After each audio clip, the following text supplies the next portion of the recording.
Hey everyone, I got a really special guest for you today. Someone that I've known for quite a while now. Actually, someone who's coached me in CrossFit. I got Daniel Hung with me today. How you doing today, Daniel? Hey, I'm good, Mike. How are you?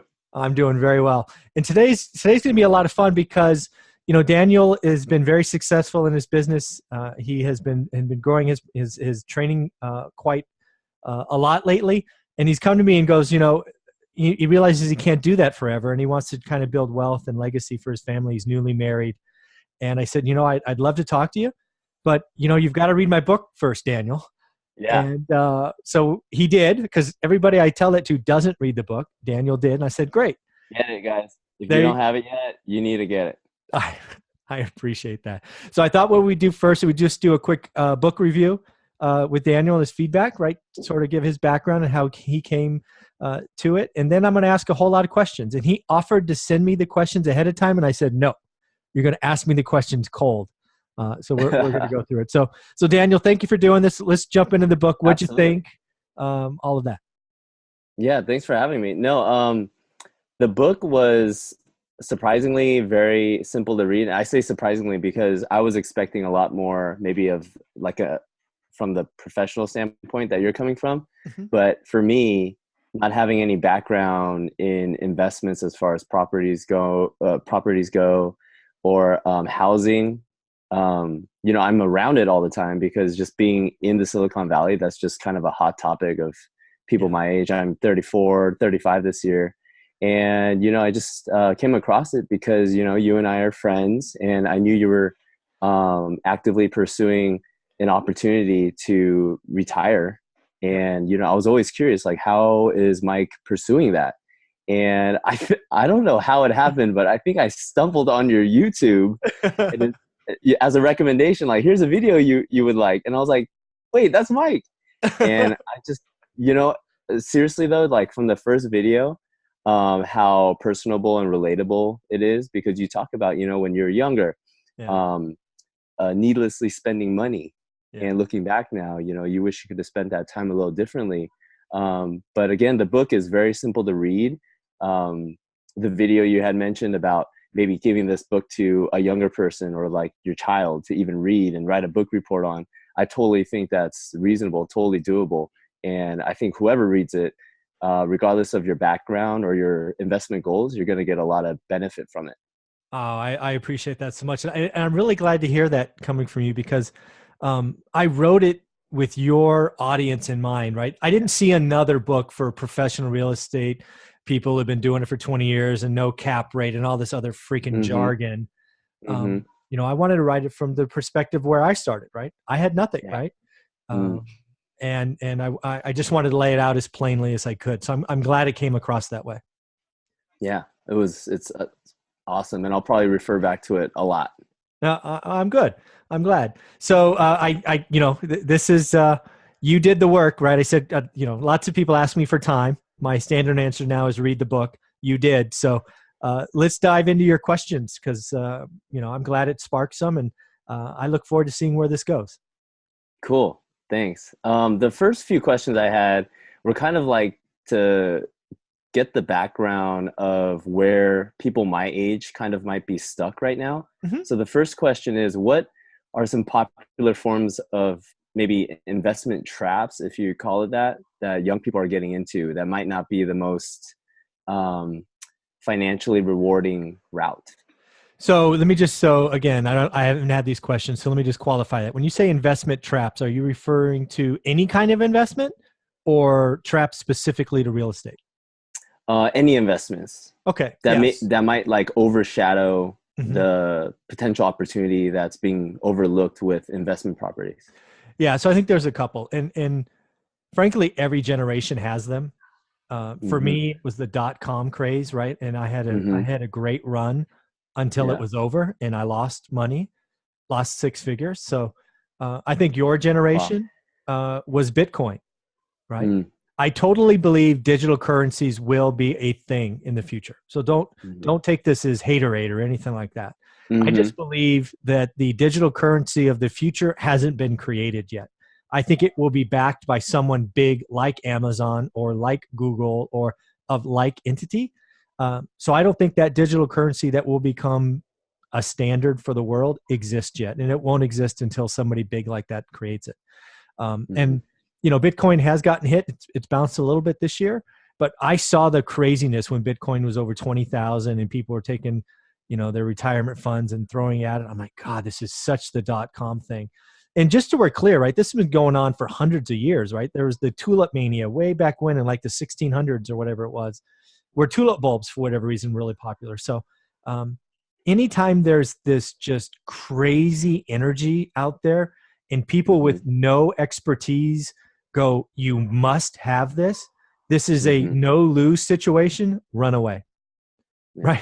Right. Anytime somebody says this is a no-lose situation, and I say this coming from the .com craze when there was pets.com and, grocery store and webcam or webvan or whatever it was, I run away from those situations. They should frighten you to death when any 20-some-year-old who's done no investing says it's a can't-lose situation, because trust me, there's something there. You'll lose. Yeah. Okay. Sounds good. The other question I had, kind of diving into the book now, is you're a huge proponent about never hanging on to alligator properties. And I really like that term because it just helps create in my mind, it would be totally a waste to have a negative cash flow every month. And so my question was, why do people hang on to these properties? And you mentioned too that you need to be patient. You're playing the long game. Yeah. But where's the balance that you strike as far as, these alligator properties? So, we're right now, we're probably 10 miles apart, probably 8 miles right from where our homes are, geographically. And in this circle, this bubble that you and I live in, properties don't cash flow, right? It, certainly bought at today's prices. But what people do in this market, in the Silicon Valley, is they bet on appreciation. So what they tell themselves is, I'm going to buy a property in Mountain View or Sunnyvale or wherever. And sure, it's going to be negative $750 a month or negative $1,000, but it's going to appreciate 10% and it'll be worth 200 grand more next year. And I'll just get all my money back then. I'll refi, whatever. And frankly, that works until it doesn't, right? The last 5 years have been a seller's market, meaning if you put a property on the market, it's sold, and it probably sold over asking. But I've lived through the most painful downfall or crash, and I saw people worth $10 million be bankrupt in 9 months. Think about that. You're worth 8 figures, not 7, 8, and you're bankrupt in 9 months because you have alligator properties that eat you alive. So the reason I created Alligator Properties is because I had a very good friend talk about buying properties in another state and being proud of the fact that he could afford $1,000 negative. And he knew they were negative. And he still bought them. The crash happened and he lost them. And I went, I'm not going to, I need to create something more painful. So I created the alligator. I've created my logo, which you saw in the book, right? An alligator eating bagfuls of money and gold coins. And because I want you to realize, if you have an alligator, you have to feed that thing every month. Even in the best months, it's going to take money from you, and that's not okay. So when you see me do calculations or anything, I do not calculate appreciation at all. It's not a consideration. Now, yes, properties appreciate, and if you buy them right, you get it at a discount and all that stuff.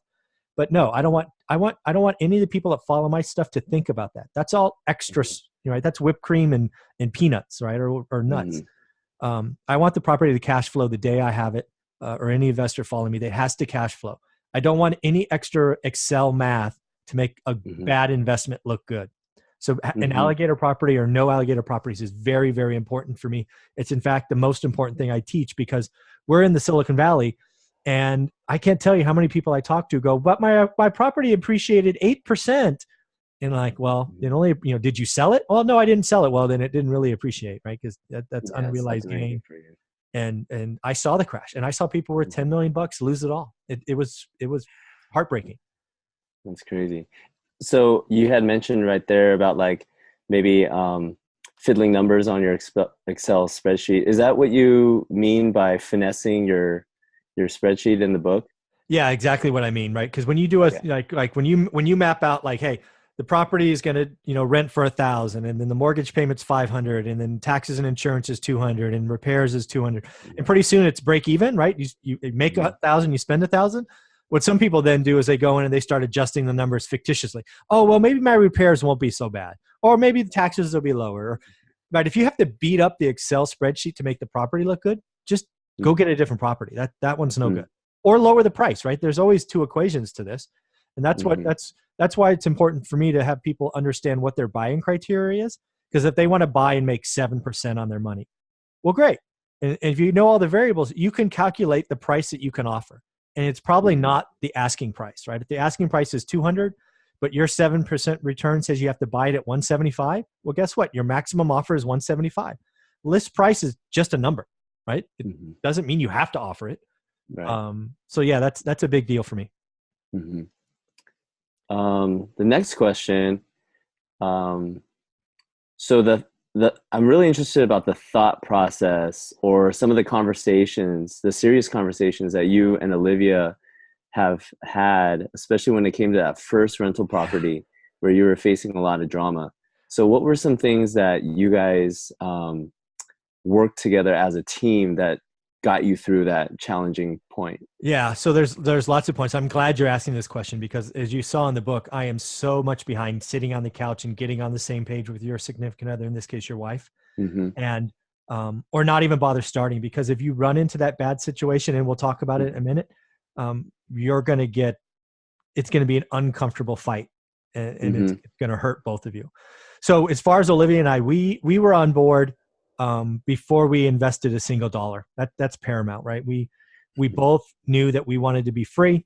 We both knew that we were not in a situation where we were going to get stock money wealth or create a company, or we're not athletes, So we didn't see any other way to retire early, right? And we didn't want to do the whole let's work for 40 years for someone else and, when we're 80, let's go travel the world, right? We wanted to take a shot at being done early. So that was number one. Number two, then we agreed that real estate investing was the way to go. Again, lockstep. And then three, we picked Fresno, right? We were in step the whole way together. Now, as you mentioned, we bought a property after spending a year looking for something that we were so excited, right? And we got it for the price we wanted. It rented fast. We tenant checked. We did credit checks. We verified income. We did referrals. We did everything right. And then the couple broke up, right? The wife left. And then the gentleman turned to the bottle and just started destroying our house. And in California, it takes a lot to evict someone. I truly believe that 90% of the people would have never bought a second property because we ended up losing 4 months of rent. We had to spend an extra $15,000 that we didn't want to, repairing what he destroyed. And I truly believe most people would have sold that property at a loss, called rental properties a waste of time. But because Olivia and I were together, and I wasn't sure until this time, right? I knew we'd walked that path I just outlined. But when we finally got that individual out, I'm like, okay, I'm back in my head. I'm thinking Olivia is going to say, sell that thing. Or she's going to say, repair it and sell that thing. We're done, right? Because Fresno's 2.5 hours away. But she's like, nope, let's stick a new tenant in. Let's hope that doesn't happen again.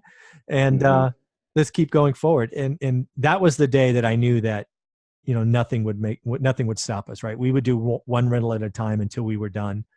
And again, that story ends well because that property, the next tenant that moved in never left, paid rent every month, and we ended up selling it for $265 or $267 or whatever it was.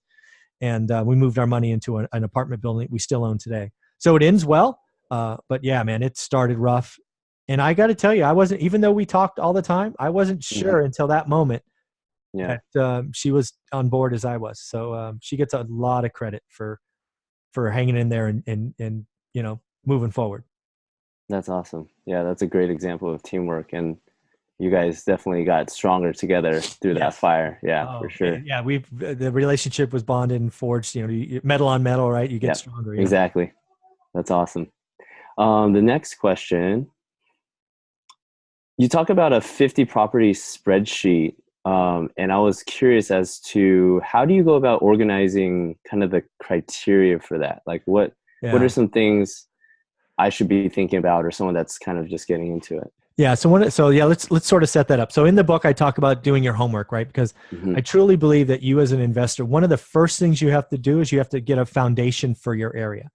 So I forget, what zip code are you in? Where do you live? Sunnyvale 94087. Yeah. So let's just pick 9394. What? What is it again? 94087. I'm going to have to write that down. 940. So let's just say, for example, you wanted to buy an investment property in 94087, right? That was, for whatever reason, that was your market. This is what I would tell you to do. I would say, okay, so you've picked your area, right? You picked your zip code. Now pick your property type, right? Do you want single family home, condo, multifamily? What do you want? Let's just say you pick single family home. Then I say, okay, let's go pick bread and butter. So in your market, that's a 3-bedroom, 2-bath, 2-car garage between 1,100 square feet and 1,500 square feet, right? So you build the bookends of your target.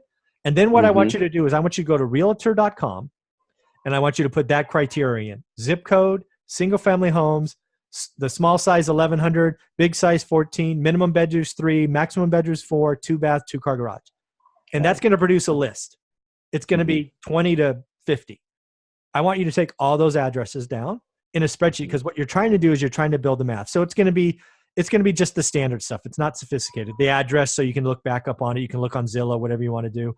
Square footage, bathrooms, bedrooms, parking, was it carport, garage, street parking, whatever. Price.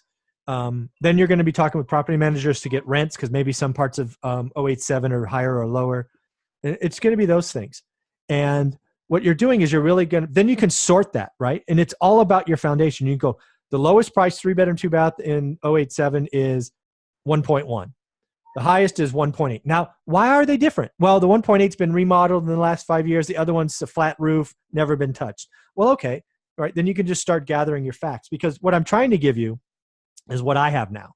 I can look at the zip codes that I hunt in, and I can scroll through the list in like 12 seconds, maybe it's 60 seconds, and go, oh, that's a new listing. That's better or worse. Because what you want to do once you have your foundation is you want to be able to rank the stuff that you see. Is it in the top 10%? Is it in the middle? Or is it too expensive? Because your job is to go, that's an average deal. Here's a good deal. And here's a great deal. And your job is to act on the great deal. And you can't do that just by looking at the MLS once, or looking at realtor.com or Zillow or Redfin. And you shouldn't rely on someone else. This is another thing. If you go to an agent and you say, hey, give me everything in 087 that's 11 to 1,400 square feet, 3 to 4 bedrooms, they're going to give it to you with no context, right? You need to be able to look at this and go, here's an average deal, here's a good deal, and here's a great deal. And you can't do that until you've done your homework. That makes sense? Yeah, that makes sense. Thanks. The Ferris Drive property, that I found that really interesting. What was the actual listing price for the one Ferris that I Drive? bought? I believe I bought that at 123. Oh, wow. Yeah. So then, go ahead. Oh no, go ahead. Yeah. I was going to say Ferris Drive, for those who haven't yet read the book, was a 2-family. So it was a house in the front, house in the back, that was not advertised well. And it took some digging to figure all that out. So it was I think it was a second or third property we bought for 123. So go ahead. Yeah. And then what do the year terms mean? Like the 5-year term, 10-year terms? So depending on the financing, and I think we're referring to the second in this case. Yeah. So what happened is it was like a balloon payment, right? So I borrowed, I forget what it was, 15 or 20 grand. I paid him 6% interest only. So after 5 years, I had to pay him his 20 grand. Oh, got it. So it's a balloon payment, right? Got Sometimes you'll hear 30-year term. That's a little bit different. That's 30-year amortization. So basically at the end of 30 years, the loan is free. There's no balloon. But what you're referring to is a 5-year interest-only loan with a balloon due in 60 months or 5 years. Got it. When market prices go up and then rent prices start to flatten, what are things to be careful about? Is that like a 80% panic mode, or is it like, how does that work? Or what's the right view to have? Yeah. So what you're referring to is what we experienced kind of 04 to 07, 08. And specifically Norris Drive, we'll use as an example because I think it's in the book, is we bought Norris Drive for 107 grand. It rented for 1,100. We were super excited. We ended up selling that thing 4 years later for 265 or 267, and it still rented for 1,100. That's a red flag. So I would certainly pay attention to when prices are skyrocketing and rents are not moving. That's a warning sign. It's a yellow flag. The bigger deal for me, and I think I talk about it in the book, is the affordability, right? Because when the affordability on that house, when that Norris Drive went to 265, less than 10% of Fresno, right, the average income could afford to buy it. That's the big red flag. But yeah, if you have prices go up like 3 years in a row and rents aren't moving, it's time to check things for sure. That's a good catch. The proceeds that came from the 1031s, were they always 1-to-1 as far as finance or putting money down for the next property that you had lined up? That's a good question. No, they were not always 1-to-1. And just right. So a 1031 exchange, I sell a house, we'll call it Norris Drive. I can't touch the money, right? It's held by an intermediary. So whatever my profit was on Norris Drive, let's just call it 150 grand. I could take that 150 grand and dispose of it to one asset or two or three or four. It's my choice, my call, how to do that. So you can do one-to-many acquisitions for sure. As long as there's some rules around 1031, the acquisition price has to be higher than what you sold and things of that nature. But I could absolutely take the proceeds and put it into two buildings, for example. Interesting. But they're not always 1-to-1. You kind of have to be selective with how you use that. Yeah. You would. I've known a couple of people going 1-to-4, right? They sold one house in California and bought 4 in Florida. It's a guy I know did that. But yeah, it's you can do whatever you'd like as the person, as the seller. You're going to be exchanging into assets, and it does not have to be 1-to-1. Got it. In light of the 2008 crash, you talked about the question I had was about diversifying your portfolio. Yep. With a minimum of 1 to 2 multi-unit properties. Is that something that you would advise looking back now? Yeah, I mean, again, the answer is yes, but there's kind of a reason for that, right? So let's go back to 2008. What really collapsed? It was the residential lending market collapsed. That's really what caused it. Now, a happenstance to residential lending is houses fell off a cliff. And then there were no new buyers and nobody was lending. What was protected was multifamily. And now let's be clear about multifamily. It was 5 units and above. So a duplex was hit just as hard as a house. A fourplex was hit just as hard as a house because the financing for a fourplex is the same financing as a house, which a lot of people don't know. But if you go to 5 units, it is then a commercial loan. In Fresno, the only market I know in great detail, you'll need to put 35 or 40% down to get a commercial loan. So there's real skin in the game from the borrower. And yes, those fell in value, but they rented more and the cash flow went up. So it really wasn't a bad deal. But in today's market, I just look for the best deal, right? I look for the yield on my money or the return on my money. If the house is the best return, great. If an apartment's the best return, great. I would tell you in today's market, so again, today is, February 2019, because it could change. I think apartments are overvalued. I think there's too many people looking for units, which is exactly the opposite of 2008. In 2008, everybody wanted a house because you could get into a house for $0 down. Today, people are going, I'm going to syndicate. I'm going to borrow money from a bunch of rich people and buy an apartment building. I'm going to be the next, Donald Trump or whatever. And, I think apartments are overpriced today. Interesting. Yeah. All right. I got the 5-minute warning. I got the 5-minute warning.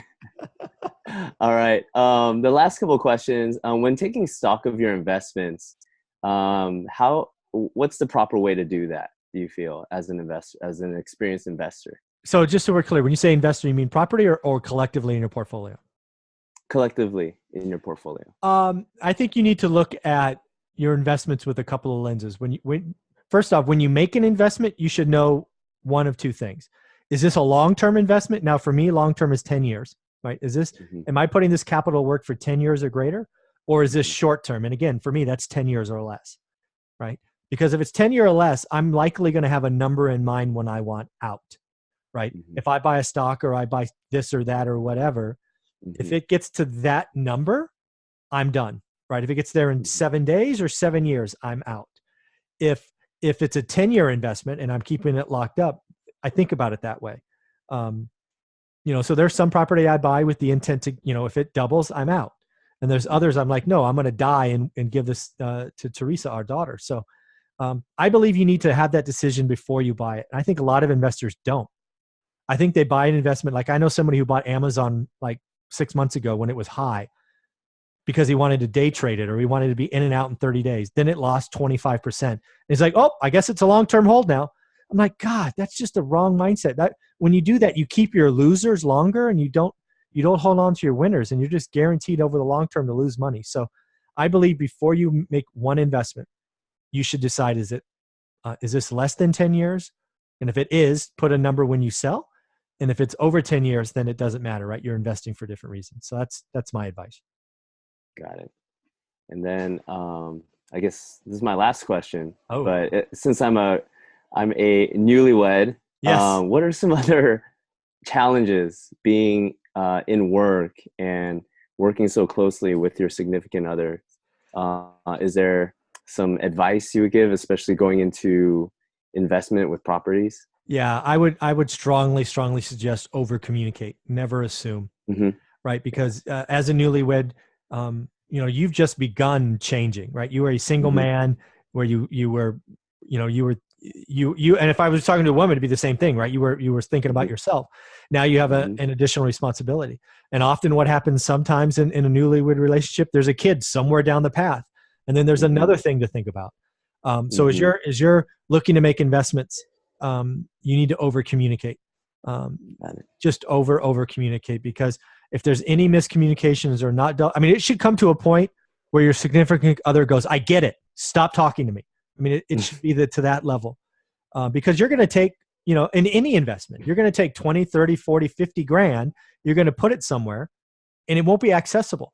Some people get nervous, right? Oh my God, I don't have the money in the bank. When I look at my bank statement, I'm nervous. And what happens to this? And what happens to that? Right?